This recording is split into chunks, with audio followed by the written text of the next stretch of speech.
Hey, Lead Up listeners, Mike Harbour. This is another fantastic guest interview on the Lead Up podcast. I'm really excited to introduce my new friend, Joe Davis, to you. Joe recently wrote a book called The Generous Leader. Make sure you go out and get a copy of it. I'll ask Joe to share where we can do that before the end of the show. We all need more generosity in the world today. We need more generous leaders today. I know Joe's a little ahead of me. I'm a Gen Xer. But I know our generation especially needs to learn how to be a generous leader. And it's not just the paycheck that we give every 2 weeks. I'm excited to share some of the things that Joe's going to talk about today in the show on the Lead Up podcast. Joe is a managing director and senior partner at Boston Consulting Group, where he's been there for 37 years, Joe. That's awesome. You don't often see that nowadays where people stay that long at one organization. So I'm excited to learn from your experience and probably all the consulting engagements you've had and people you've talked to around the world. Welcome to the Lead Up podcast, Joe. Thank you very much. Thanks for that nice warm introduction. That's wonderful. Yeah, excited to learn from you. Tell the audience a little bit about you, your background. I really want, let's don't go there yet, but I really want to learn from one of those annual reviews you got that kind of shook you up a little bit and put you on a different trajectory. But before we go there, tell us about your history a little bit. Boston Consulting Group. I'll give you a couple of stories on reviews if you want. But yeah, so actually I spent 6 years at Procter & Gamble, which everybody knows what that is, as a salesperson. That was a humbling role, to be honest with you. Right out of college, you think you're a hot shot, and all of a sudden you're in and out of grocery stores trying to get toothpaste on the shelf. Yeah. Career from there, went to business school, and then started with what we mainly call BCG now, or Boston Consulting Group. And BCG is a management consulting, strategy consulting firm. I kind of hate to say this, but if you think of BCG, McKinsey, or Bain, and a guy, but they're all great. It's that type of consulting. We're mainly working with Fortune 500 type of companies or nonprofits like the Gates Foundation or the government on, CEO or C-suite level issues. And I had we can talk about it. I had an incredible, wonderful career there. I mean, you said 37 years. That's a little unusual. You're right. It was great. And then last thing I always like to tell people, I've been married 44 years and I have 4 children and my 9th grandchild's due in a week. So that's exciting times. Applaud the 44 years. My wife and I will celebrate 33 in a week from today when we're recording. So we're really excited about that as well. I think there's a testament to stick-to-itiveness in that, right? And leadership and humility and generosity, all those things we can listening, all kinds of things. Yeah. Not being full of yourself. Lots of leadership skills learned in that relationship. You mentioned being a salesperson and how, humbling that was. I came out of the Army in 1998, Joe. And so when you're in the Army, you're trained to do bad things if you have to, right? You got to be tough and strong. And my first job out of the Army, I went to work. I was looking for a healthcare leadership role because my background was healthcare. I worked in medical service corps in the Army. And I went to a company called Management Recruiters. They were a headhunting firm. And I thought they could help me find a job, Joe. And they ended up hiring me to be a recruiter. So I ended up recruiting healthcare leaders for a number of years. But that first year maybe was the hardest part of my life, learning to pick up the phone and call somebody and get hung up on 100 times a day, right? Trying to cold call people. When you think you're tough, just get into sales. Get into sales. Luckily, I've learned how to do it a little bit. So go ahead. Yeah, talk to us a little bit about that experience and then how that propelled you into your leadership roles and the lessons you learned there to make you a better leader. Yeah, well, actually, okay. Well, actually, I have a couple of stories, but it was humbling, which is not a bad thing as a leader, and of course the sales is you have to try to understand where this other person's coming from. So these are kind of pretty cool lessons that I learned. I think the most important thing though was just along the lines of your first year comment, stick-to-itiveness. I mean, there was times where I hated it. But my wife, and she was 23 years old, what does she know? But she goes, you can't quit. P&G is supposed to get promoted 1 or 2 times, and the world opens up to you. Now, remember P&G, General Electric, those places out.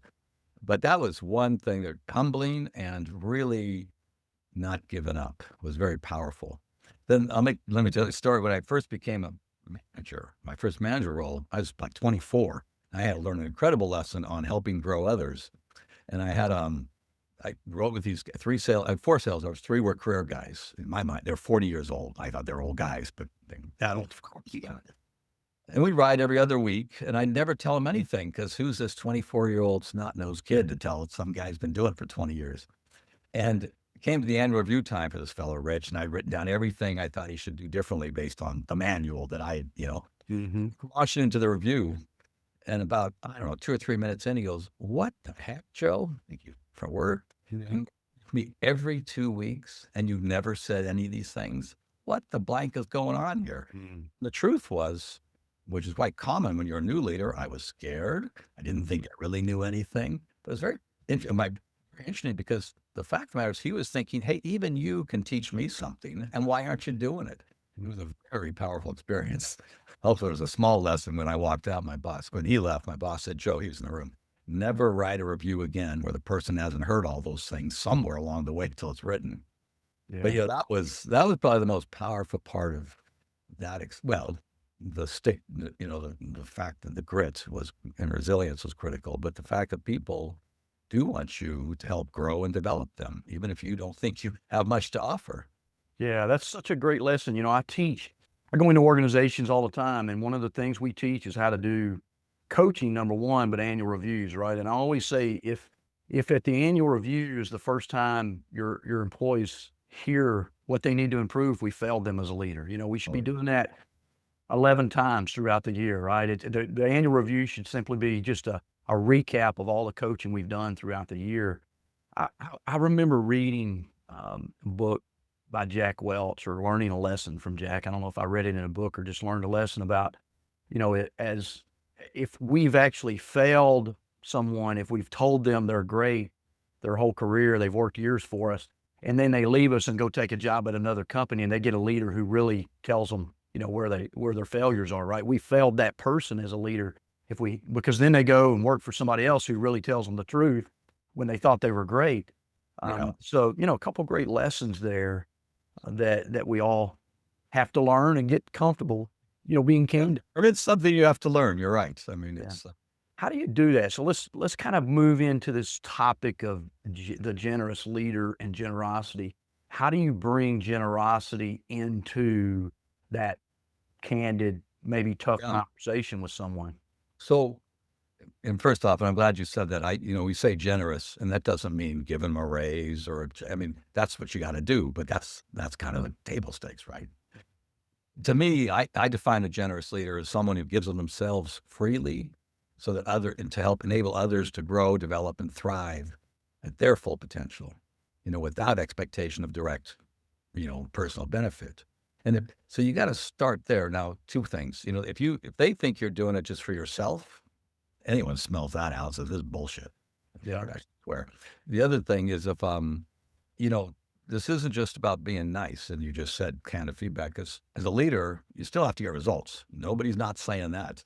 I had a client, CEO of Johnson & Johnson, actually, his name was Joaquin Duato. He said to me, Joe, he said, of course leaders have to drive to outcomes, but the sooner they get past themselves and connect with their teams and unlock the potential of all that, he said, used the word human capabilities of their teams, the sooner they get to the best outcomes, which I think is a trick people have to learn.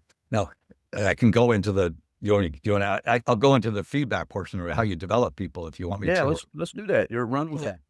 So, it's because if you start, if you start with the belief that you're actually helping them grow, unlike what Jack was saying, they weren't helping them grow. They were lying to them. Now, maybe they were lying is what they were doing. That you really want them to grow, and they know you want them to grow. Well, then you can be as direct as you want to be. And even if you goof up in the words, if they know you care about them, they're going to forgive you. Now, if you don't care, so I think, then you just said 11 times, when I was going to react, you said, I think, grab any moment where you just came out of a meeting together and that person did something great or did something otherwise. Stop right there and say, hey, let's debrief that. If you debrief yourself if you want first. I had a boss that used to come out of a meeting, say, okay, how'd we all do? Let me tell you how I did. No, none of us were going to challenge him. So, You were great, Ross.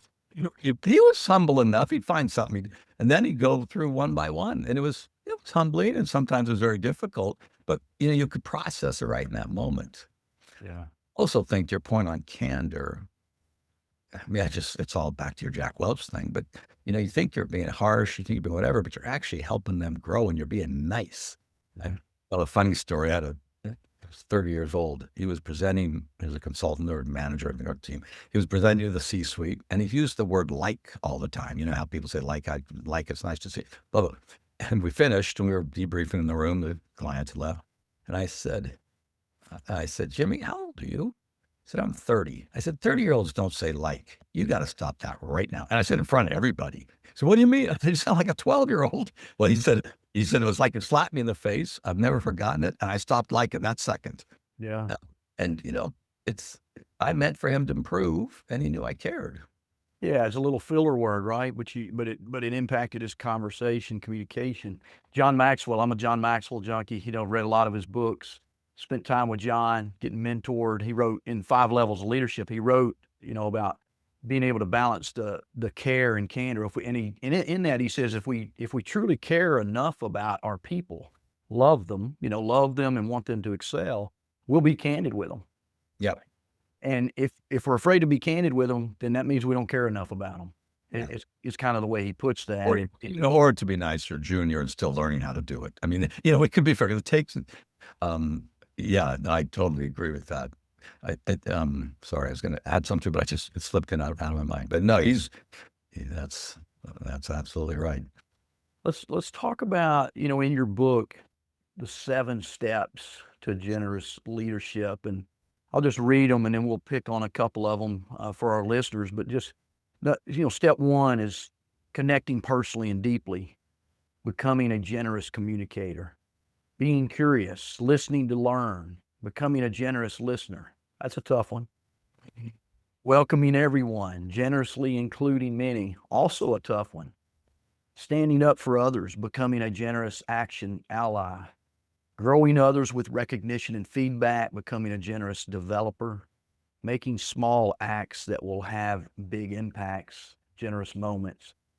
Being vulnerable and crossing your own line, giving up the mask. So I just love all of those, Joe, but let's hit the one that you think is the most important of those 7, and then we'll Yes. kind of dive into some of the others. They're all important. What are your opinion? No, but I have, I could have written this with 3, not really, but you can write it with 12 too. I do think there's, I'll tell you what I think is most important, but then another one has to go with it. I think the most important one is generous listening, or, being curious, asking questions, and actually listening to learn. What is it that Mike is thinking? Why is he saying that? I need to understand that. And if I can put the 2 of those together and ask the right questions, we get a better insight. And there's too many people and leaders who think, no, I know it all. And, the shade goes up and then they don't even listen. I'll tell you a funny story. One time I was with a client, the client steering committee, and the client's supply chain guy was presenting to a CEO, and he was going down a path, boom, boom. And the CEO asked a question that came in orthogonally, sideways. And the guy looked up, and you could see, he's like, what the hell are you asking me that for? That has nothing to do with my presentation. He paid lip service to the question, and he went back to his presentation. But you could see the CEO's eyes. They glazed over. He stopped listening and never got promoted. So it's a little bit like, here we have a dog barking. We talked about it. I'm sure you can hear it. But it's a little bit like, really? But, all that fellow had to do was turn and say, hey, Steve, that's not really what I'm talking about now. What's on your mind that I'm missing? It's every executive. You probably hear it too that I talk to. When you really talk to, what do? I ask, and I ask, and I ask, and then you're supposed to listen too. That's right. Yeah, I mean, the skill there for our listeners that Joe's sharing with us is not making your agenda more important than what in the room need to hear, right? Yeah. Yeah. And that's, I think I call it, I talk a lot about on my podcast, going from average to elite. That's where elite leaders get to, right? They're able to pause their agenda and say, Joe, what did I say that triggered that question? What did you hear that triggered that thought? Yeah. And you can make it about the presentation, but it's really about the question there that they're asking, and what did you share or say that triggered that, right? And that's just like next level listening, self-awareness as well, Right. and being in tune or attuned, to, Daniel Pink writes a book, To Sell as Human, right? And being attuned and buoyant enough. He writes about the concepts of attunement and buoyancy, being buoyant enough to to flex in the middle of those things versus just being so tied to your own agenda there. So I love the Yeah. idea of curiosity. What does that look like, Joe? Because you hit on I what you made me think of is leaders nowadays, especially my generation, your generation, you're a little ahead of me. Um, we're smart. We got lots of experience. The generations behind us don't really care about that, right? They want to be listened to. They want to be valued. So, what do you tell the leaders, the senior leaders today that are in Gen X's and maybe a little older? What do they need to do to bring this curiosity style of leadership into their day? Yeah. Well, I'm just saying we'll get to, being vulnerable or being humble or because you have to, these two have to go together. If you think you know all the answers, you're not going to be a good listener. I don't know what to tell you. Now, if you really think you know the answers, you're not going to go that far in life either, because eventually you're going to be wrong or you're going to miss something. So I think the thing I tell people most is, well, there's 2 points. You just said, they want to be respected and all that. I do agree with that. But there's two sides. One, you ask questions, they feel respected, they get inspired, they do better for you. But also, you're really looking to learn what you don't know. Any damn smart person, whether they go look in a book, whether they watch a podcast, whether they look at YouTube, whether they ask questions, they're exploring, they're curious for information. So I think that's the most important thing to remember, is just ask, ask, ask. Well, can I tell you another story, or I don't want? Yeah, let's roll. Scott Kirby, CEO of United, down there in your neck of the woods, I think, he told me a great story about asking. Um, he said when he interviews, when anyone's made vice president level or going to be, he interviews them, which is kind of amazing in itself. It's a big company. And he would interview 3 vice president of operations one day, the guys that oversee the mechanics, as you and I would think we call technicians at United. And he asked these 3, what do the guys out there on the tarmac need? And each person said, sir, they need more spare parts on hand. I said, geez, it dawned on me, they're out there trying to do the best job they can.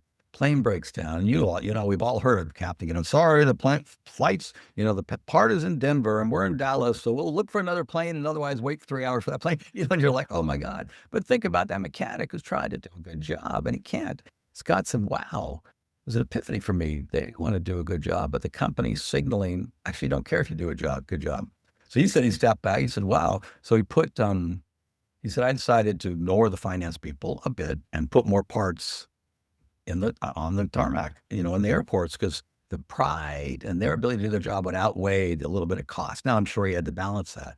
What a great example of a CEO who, speaking to people a couple levels down, asking about someone basically in the very front line and how can they do their job better. And then he took action on it. But he would never have known that. He would never have known that if he didn't ask the question, unless he used to be a technician. Yeah. Which really, the simple thing is that sorry, I cut you off. I used to say with all my BCG colleagues, my teammates, if you really want to get to the deepest insight and figure out how we're to help the company change, whatever is going to change, go engage the skeptics and uncover the no's. Because usually the no'ologists aren't blockers. Maybe 1 out of 1,000 just a pain in the neck. The rest of them know something that you don't know. And if you don't figure it out, your ideas aren't going to get done because you missed something that's critical. Man, that's great. I needed that advice this morning. I was coaching a CFO and I needed it. Gave her similar advice, but what you just said, I need to go back and share that with her, because that's what she was concerned about is the no's in the room where they're trying to push something forward and the feeling that there's too many no's in the room. And you're right. Yeah, maybe one of those no's is really a no. They're just a contrarian, but the others we just hadn't asked the right question yet. Right. No, and actually that takes a little in a room. Why are you saying no? Why? She's asking everyone why they're challenging her. That takes some guts, But if you want to get to a great answer, I think Alex Gorski, the previous JJ, he said, it's your job as a leader to have the best answer in the room. It's your job to get the best answer out of the room. If you feel that, okay, guess my job is just to ask a bunch of questions, and then let them go at it. Yeah, that's so good. Yeah, I had to make the transition in my life from knowing I didn't know anything, but acting like it because I was afraid, you know, and then going from that to really knowing a lot and acting like I don't know it. Like you don't, yeah. Well, that's exactly the transition you. But I will. One thing I'd say is, of course, you can't be stupid. To your point about, but you don't have to know everything, even as a junior person. I mean, or let me rephrase it. It's okay to go ask questions. Don't we all say our team, wow, I wish you'd ask me more questions. Rather spend 2 days going the wrong path. Why didn't you come and check in how you do? We always think that as a leader. We don't want people wasting time. Yeah. Yeah, that's right. And I think the key, a lot of leaders I work with, they all say, I just wish my people had better critical thinking skills. And I'm like, well, I wonder if their leader has good critical questions afterwards. Are you helping them? No, are you giving them all the answers, or are you asking questions to get them? That's the key, right? Yeah. So being curious and listening and realizing that could be a better answer in the room. I love that. Let's talk about this connecting personally and deeply, becoming a generous communicator. Because I know you, Joe, and your generation, and especially when I was in the military, right? Don't get too close to your employees. Don't fraternize, whatever you want to call it, right? But I think there's something powerful about really becoming friends with the people that you work with and lead. And that doesn't mean we're going to go out to dinner all the time, but having that friendly relationship. So speak into that. Well, I think, yeah. I think actually, okay, friends are actually, it's okay to be a human and see them as a human. You comment on Jack Welch, who actually was a great leader, but at the same time, he was a little bit of, I'm going to tell you what to do. Now I've been told he developed people well. Or you think of IBM, people, 50 years ago, it's a great company, but blue shirt, white shirt, blue suit. Remember that? There were cogs in the wheel, 9 to 5. You weren't a human. You did your thing, and then you went home. Mm-hmm. And that's, technology has made that change, period. And then COVID put it to bed. Now work and life blurred. People need to bring a bit of their humanity to work. So you can be friends. I like to be friends, but you don't have to be a friend. But at least you got to say, oh, Mike is a person. Mike's thinking something. Mike has feelings. Something happened last night in Mike's life. I don't have to know everything. If you had a horrible night, it might be useful if I know that, if he's whatever. So I think but then I'll go the generous communication. A lot of that one, and you said something earlier, is really about, are they hearing what you're saying in the way you want it to be heard? I had a leader who used to, when this guy became CEO, client, and he said he had a person like 3 or 4 levels down that he'd call in and say, I'm making these statements that say, well, what are they saying? I'm saying out there. And this taking over a company, and he was saying, hey, we got highly matrix place. We got to get more effective. We got to streamline things. And this guy said, well, sir, they're saying you want to cut cost. He said, but I said, I want to, be more effective. He said, yeah, I know. That's what you said. You want to cut costs. Yeah. Of course, he wanted to be cost efficient. He's not stupid. But that wasn't the point. The point was it's all gummed up. Yeah. And so he actually has a trick of it, and you had said something earlier. He also, if he's going to give a big talk, and this is the point on the connecting personally and deeply, it's just a little bit what is their perspective? Where are they coming from? What are they hearing? And just make a little bit of an effort, or a lot of effort, to understand that. And then your message has a chance of getting through. And another guy used to, when he gave a big town hall for his staff, he would bring in 4 or 5 people in practice. He'd say, here's what I'm going to say. Well, not what I'm going to say. And then he'd say, what did I say? And, they might use the word team. He might have used the word teamwork, and they might have used the word collaboration. He said, oh, I'm going to change the word to collaboration because that's the word they heard. Or he'd say, if you went home tonight and were telling your family what the CEO said today, what would you say back? And that's not what I said at all. I need to work on my, because it's not their fault they didn't hear it. It's your fault you weren't communicating it. Yeah.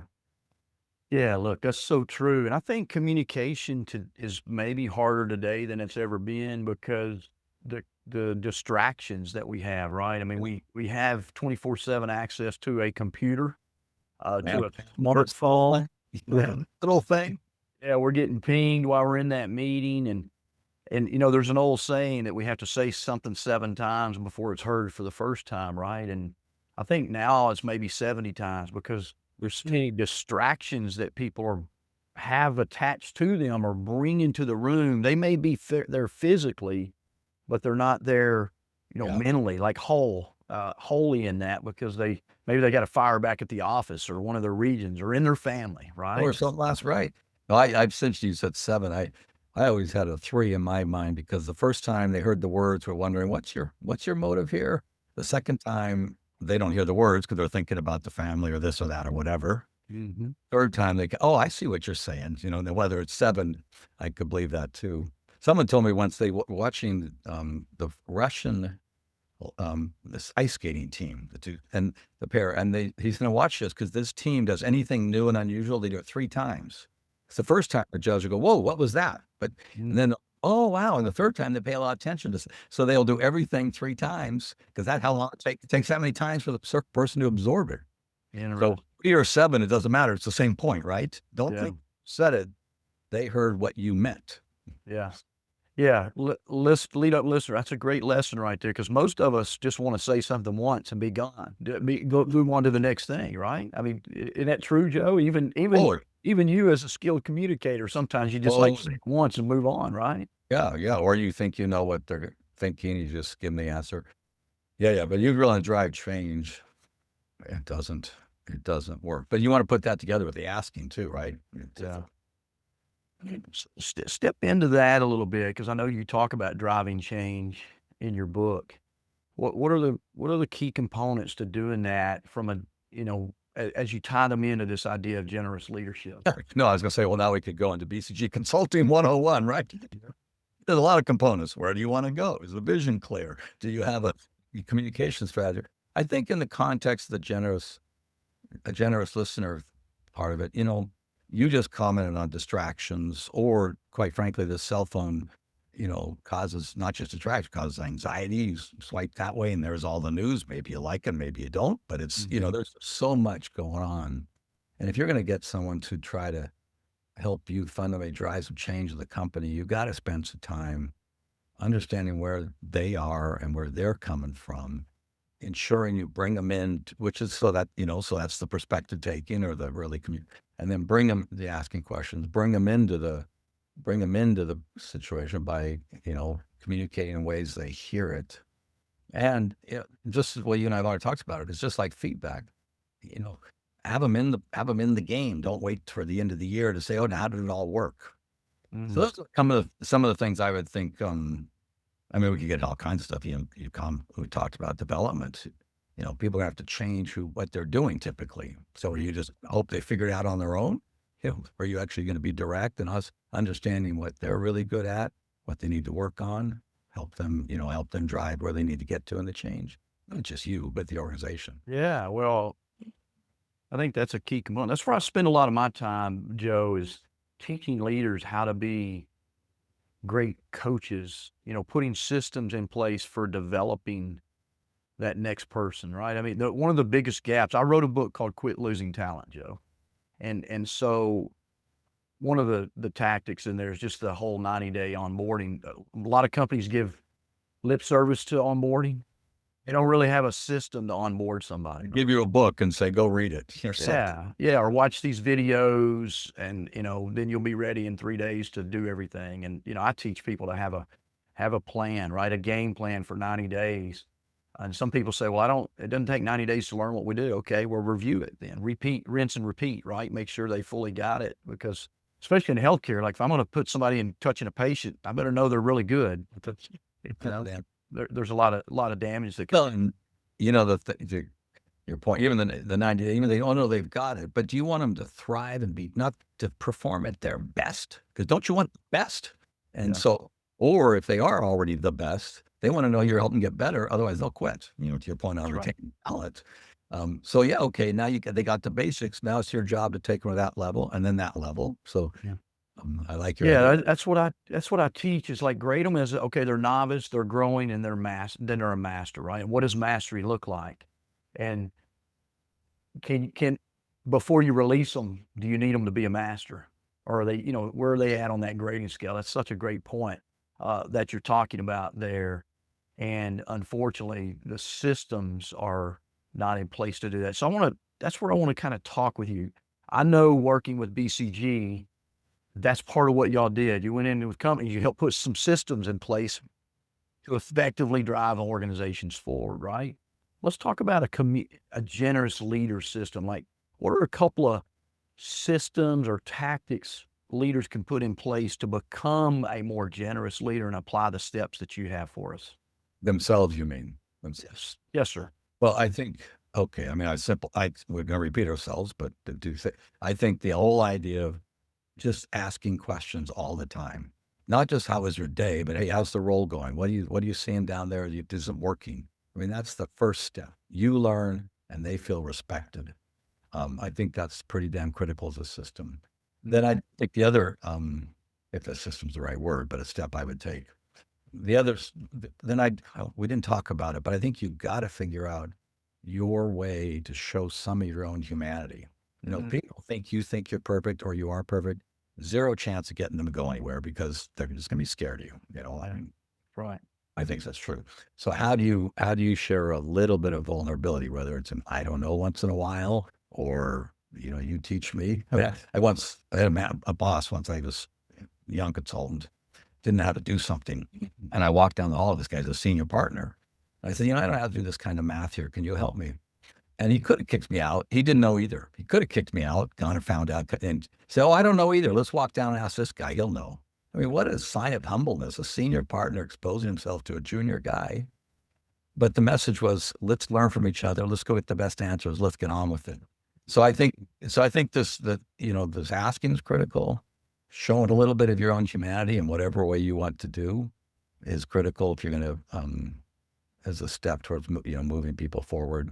Mm-hmm. The other thing I might say that's easy is, we didn't talk about this whole idea of small acts, big impact. And remember in kindergarten, you get the gold star at the top of your paper. They wouldn't care if it's good or bad. I didn't get a lot of those, Joe. Well, no, because every kindergarten teacher, that's all they gave out because they're trying to inspire you. So you did. Right.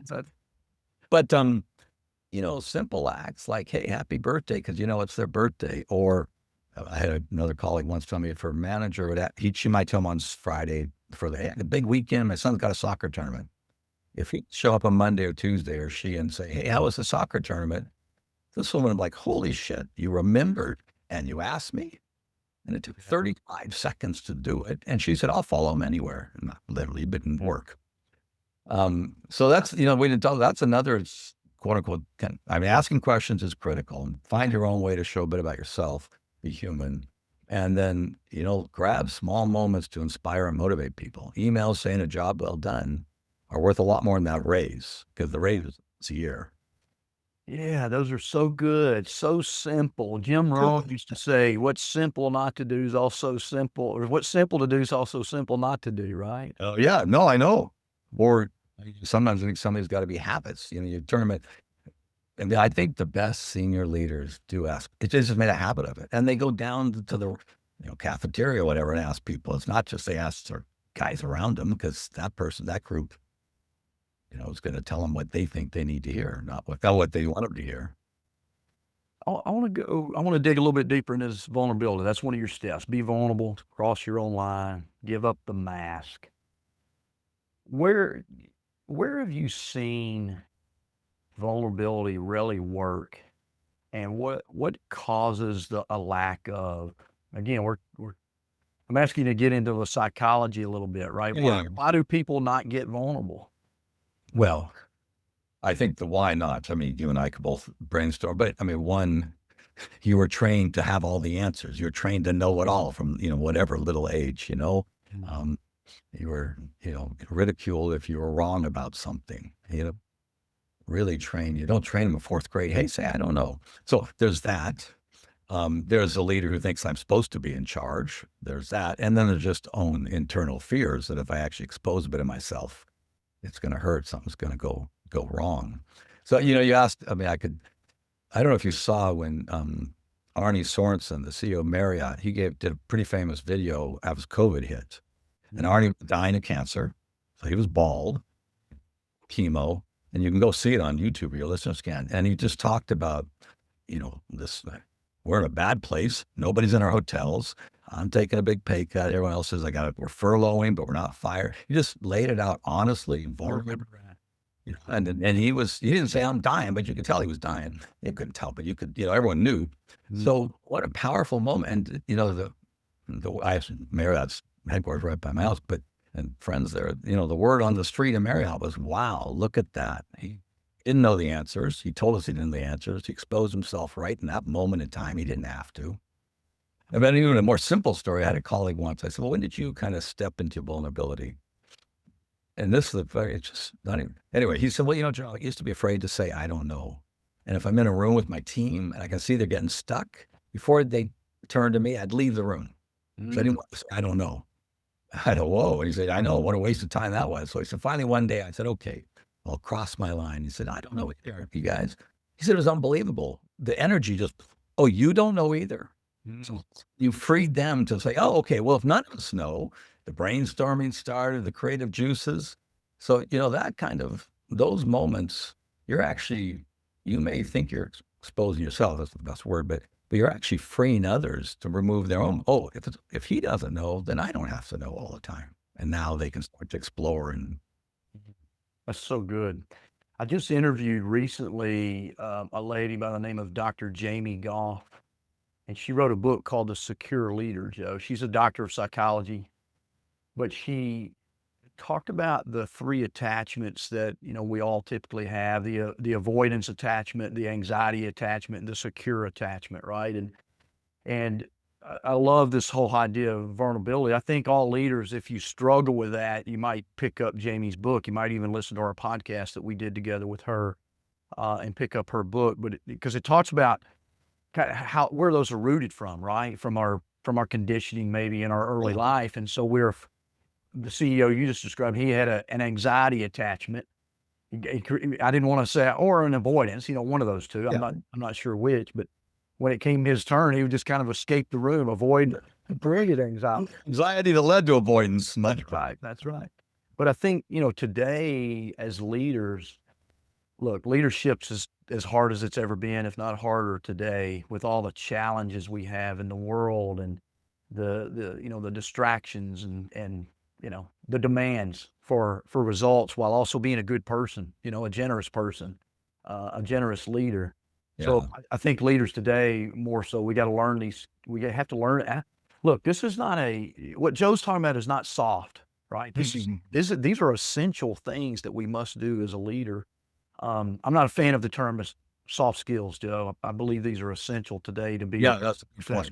You want to speak into that a minute? Well, yeah, well, no, actually, I think you and I have just done it the whole time here. I don't think giving giving tough feedback is soft, but it actually is leading from the heart. It's generous. It's servant leadership, whatever you want to call it, but it's not soft. Working hard to communicate so they can hear you, or actually taking the time to ask questions, is not soft. Yeah, I totally agree with you. So Joe's got a self-assessment in his book, The Generous Leader. Talk about this self-assessment, Joe, and why that's important, and what maybe someone will learn about themselves in that. Well, that's so funny you say that, because my publisher said, don't put that back there.